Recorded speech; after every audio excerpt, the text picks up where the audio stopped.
Remember, when you suppress all of your emotions, that's when the majority of the emotions fly out to the universe.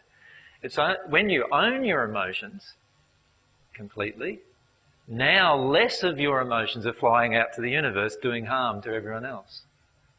So the more you deal within yourself, the less damage there is to others.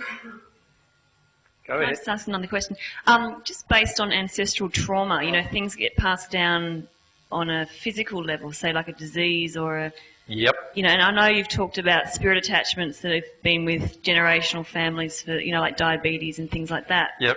Because in my line of work, I do a lot of healing work with releasing ancestral trauma. And so when I'm going into the conception point and seeing the mother, I can actually go in and see the mother's trauma and the father's trauma. Yep. Or feel it. Why not see it? Feel it. Yep. And so as I'm going through and sharing with the client all the things that come up, they're going, oh my God, that's my life. I've lived that out, and that's manifesting. So as we're clearing it, can you clear it and then have them actually have the consciousness that that's there and then release the emotion, not for them, but... So I guess what I'm trying to say, does the client have to literally go through every single emotion that they've taken on the parent, or is it just enough to just have the consciousness and feel it on the table and then that's released, or is it... No, okay. No. However, remember the principles of grace apply to every emotion. So when the person has the desire to experience the causal emotion inside of themselves, and they ask God for God's assistance to deal with these multi-generational emotions, God can then reach in and actually, because the emotion is flowing, it's a bit like this. Here's our soul, if I describe it like this. Here's our soul. Here's the emotion that's inside of me from my parents. Let's say it's from my mum in this case, right? Now, my free will means that if I have my free will totally open and expressive, everything, as Mary said earlier, will pass through me. Does that make sense? So this emotion would already be out of me if I'd done that, if I'm exercising my free will. Now, the problem with our free will is you can think of your free will as a cap over your soul. Right? When you don't want to use your free will to do something, what you're doing is putting like a shell on your soul, a shell on your emotions. Now, for God to reach in, you think of God's hand. If you can think of a hand reaching in to try and grip this emotion. If you've got a shell on top, what can God do now? Nothing. Right? Because to do it would be to break one of her own rules, and that is, I don't want to do anything that you don't want me to do. Can you see? Right? So while I'm exercising my free will to block my relationship with God and to block the experience of this emotion, God can't actually reach in and help grab this emotion out of me. Right? But if I open up my soul and allow myself to experience the emotion, the potential of the experience even, now my soul is open and God can just, because it's flowing, God can grab it. Because the emotion is now flowing in me and I'm not preventing it through my own denial. So you can see very much it depends upon our will as to how fast we can release causal emotion. Another thing I need to say though is that there are two things you cannot do for another person. One of them is release their emotion. You will never, ever, ever be able to release another person's emotion. And when I say two things, like I could think of a whole list of things, but there's two primary things. And in releasing the emotion, I mean also desire. You cannot do something that someone else desires for them.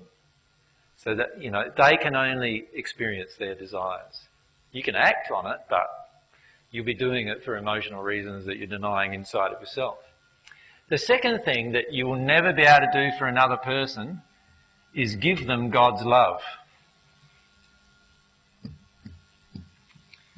So every time, you put your hands on someone and invoke God's love to come through you into the other person, there's not God's love going through you into the other person. Because only God can connect to the person and give God's love to the person. So what's actually happening? Because that's been a bit of a dilemma for me. Because I've done healing work for 8 years now, and over that time, kind of come through theta healing and all the new age stuff, and found quite a lot of frustration with that because. Yep. So what's going on? We want to know. Yeah. Okay. Let's have a look at what's going on. Here's your soul. Here's the soul of the person you're trying to assist, right? Right. So here's your soul. Here's God. And surrounding you, there are lots of spirits, right? Particularly if you're doing healing, there are lots of spirits around you surrounding your healing process. By the way, around this person, there's probably some spirits as well, right? Some of them who want to help the person, other ones who perhaps want to harm the person. In each healing situation, lots of different things are going on. There might be spirits connected to the person who are actually causing the person's ailment. So if you ask them to leave or you ask God's love to enter them, Dad will actually ask them to leave in most cases. And so what will happen is God's love, if this person is open, can enter the person and actually help disconnect them from the spirit. Now that will look like an instantaneous healing for that person. A very successful day that day, right? And so their stuff goes away quite rapidly under those circumstances. Next week they might come along with a different problem because they haven't yet healed the emotion that caused the attraction to the spirit that was harming them. But that's a different story altogether. The other thing that's happening is when you do some healing work with the person, the spirits that are with you or with them that are in a good condition, they might not be on the divine love path, but they might be in a good condition, like one of their guides or guardians, will actually do whatever they can to help the person heal. Now, if those spirits are on the divine love path, they won't do that until this person is willing to deal with the emotion.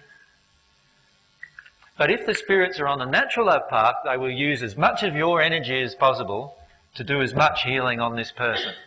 The ectoplasm of your body is used to actually work through, the spirit works through it because you're the one with the connection that works through it. They can't often connect to this person because this person's quite often in a sad state or whatever, and so they're not connecting to that person. But usually the person who's a healer is quite a good medium, so they're basically channeling energy, healing energy from spirits via themselves to that person. But they're not doing it to their soul. That's the problem. They're usually doing it to their spirit body and their physical body. Now, remember I've said that every single problem we have is caused by the souls, not the bodies. So we can channel a lot of healing to a body, helps them for a week or 2 weeks or a few months, but then they say, oh, look, I'm coming back, and a few months later I've really got the same problem, like I was really good for a couple of months. Right? You hear that a lot when you're doing healing. The reason why is because they're still not identifying the causal emotion. Now, a spirit on the celestial spirit or a spirit on the divine love path would actually still do that, but only if they saw a willingness in the person to deal with the emotion.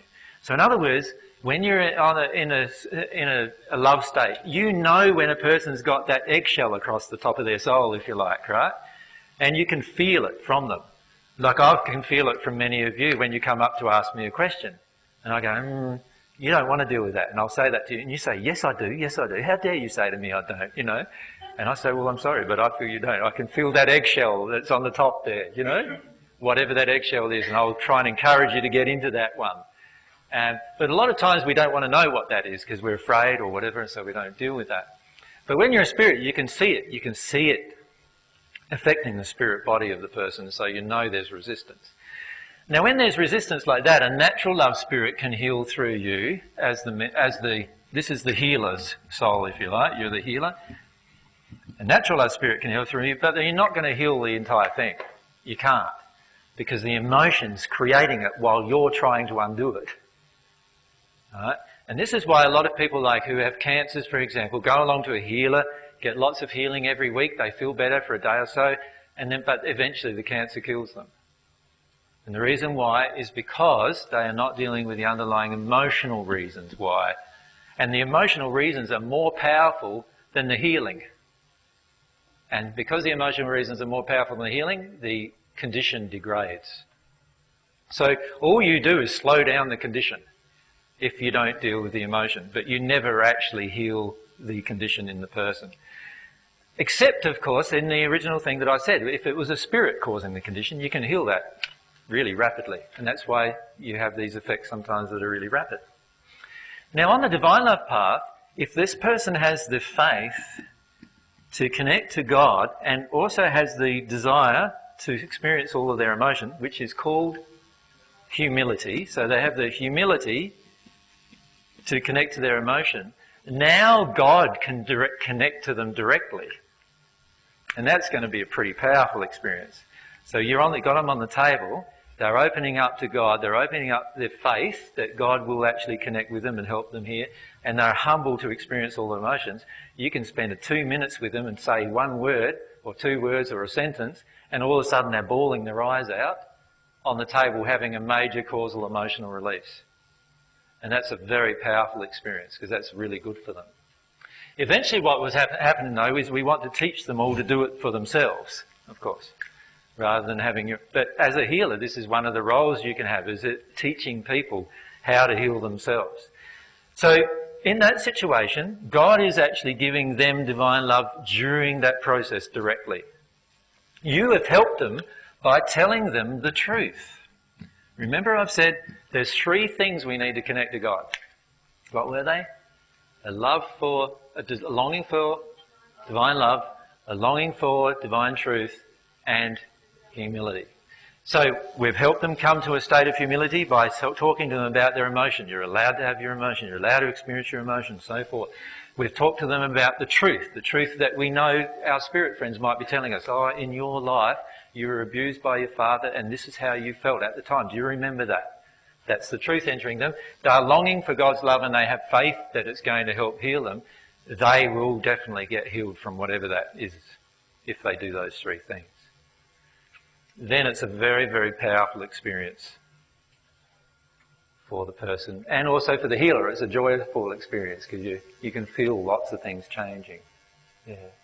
So the key is to change if we're a healer, to change our focus a little. From just trying to fix the problem externally into fixing the cause of the problem so the problem can be fixed internally. And that's the powerful thing we can do as a healer. Remember that God only deals with causes. There's a law of cause and effect which I haven't discussed yet with people. God will only address causes in your soul. He doesn't address effects. So if you say to God, please take away this malignant cancer from me, God will not do that. You try that. God won't do that for you. Many people have tried that, right, and they've died with their cancer. Many religious people have tried that and died with their cancer, by the way. You know that, don't you, through your own experience and things you've heard. Why hasn't it worked? They've had faith in God. They've had the humility, maybe, to experience their emotions. But what's going on? They're not addressing the cause. You see, we've got to address the cause. We've got to be willing to address the cause, whatever that cause is. Sometimes the causes aren't too pretty. Sometimes the causes are actually, oh, wow, I've got this terrible emotion where I'd like to harm other people in me. And that might be the cause, and you've got to come to deal with that cause. Often that's the case with cancers. That's one of the causes, like a big desire to impact our life on other people. You'll see this happening a lot surrounding those kind of diseases. And so often, unless we're willing to address the causes, God can't be involved in the process. Also, because we're unwilling to address the causes, any celestial spirits or spirits on the divine love path can't be involved in the process. Because they keep their connection with God by having their harmony with all of God's laws. Does that make sense? They can't. So the only spirits that can help in that situation are natural love spirits. And the natural love spirits don't understand the soul. Right? Most of them haven't even learnt about the soul yet. They think the soul is a spirit body. So when you talk to many people on earth and people in the spirits in the natural love community, I suppose you could call it, if we can call it that, you'll find that many of them have this viewpoint that my spirit body is my soul. And that's why they call it the spirit. But it's not your soul. It's a completely different thing.